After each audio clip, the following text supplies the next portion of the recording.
अस्सलामुअलैकुम viewers and welcome.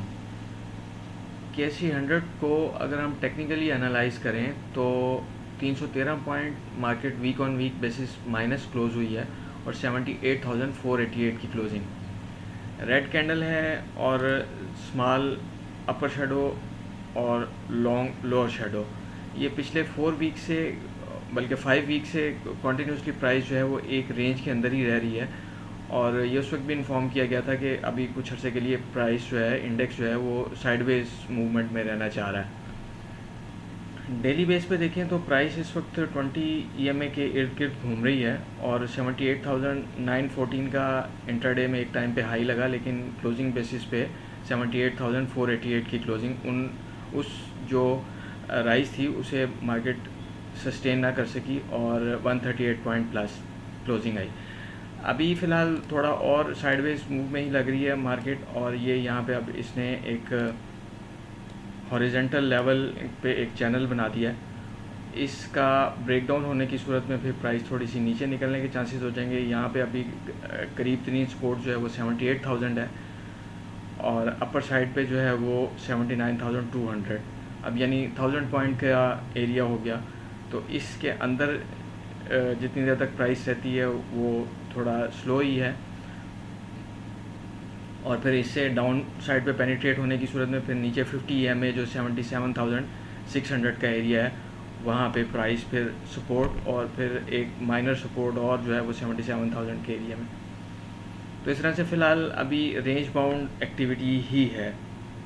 Airlink को देखें तो स्ट्रॉन्ग बुल ट्रेंडिंग फेज़ में और पिछले 2 दिनों से अपर शेडो इसमें ज़्यादा रह रहा है, लेकिन लास्ट वर्किंग डे में तो डोजी कैंडल बन गई है अपर लॉन्ग शेडो और स्मॉल लोअर शेडो के साथ और स्मॉल बॉडी।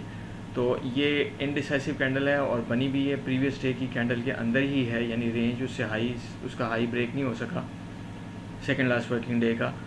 तो अगर 46 ब्रेक होता है और डाउन साइड पर सस्टेन करती है मार्केट तो थोड़ी फिर निचली साइड पे चांसेस बन सकते हैं। अदरवाइज़ अगर 50 ब्रेक होता है यानी 52 पे ट्रेड होता है तो फिर एक नया बुल रन जो है वो स्टार्ट हो सकता है, लेकिन यहाँ पे करेक्शन के चांसेस कुछ बढ़ रहे हैं।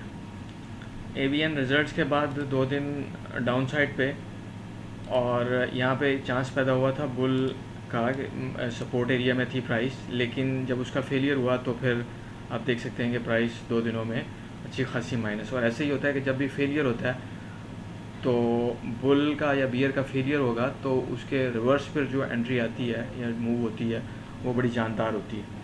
दीवान फारूक मोटर की बुक वैल्यू -25 रुपये है, लेकिन प्राइस PSX में 52.84 पर ट्रेड हो रही है कि जी ये अपना इलेक्ट्रिक गाड़ियों में जा रहा है। तो ये यानी सिर्फ हर चीज़ उसके रिवर्स है। मुस्तकबिल चूँकि ट्रेड हो रहा होता है, फ्यूचर की एंट्रीज़ हो रही होती हैं, तो उस वजह से सेंटिमेंट्स को बुलिश रख के तो वैसे ये अपने हिस्टोरिकल हाई के करीब भी है जो कि 59 का एरिया बन रहा है। ये तकरीबन 59 और 55 उसमें यही समझा जाए कि ये अपने हिस्टोरिकल हाई पे ही है। DG सीमेंट जो है ये साइडवेज में और अपने 200 EMA के करीब इस वक्त सपोर्ट एरिया भी है ये इस वक्त टाइम पे, लेकिन मूव फ़िलहाल साइडवेज ही है।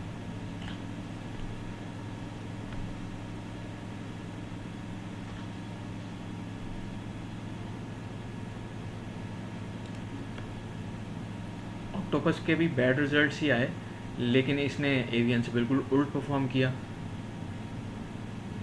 एक तो इसका फ्री फ्लोट कम है और दूसरा ये कि ये कंपनी भी छोटी है एज़ कम्पेयर टू AVN। तो फिर जो कंपनी बड़ी होती है उसमें तो हर किसी ने लिया होता है ना, तो जो जिसका फ्री फ्लोट कम होता है उसमें फिर नंबर ऑफ़ पार्टिसिपेंट्स कम होते हैं। 120 रुपये का रेजिस्टेंस एरिया था, मार्केट ने उसे ही टच किया और 100 रुपीज़ इसकी सपोर्ट है।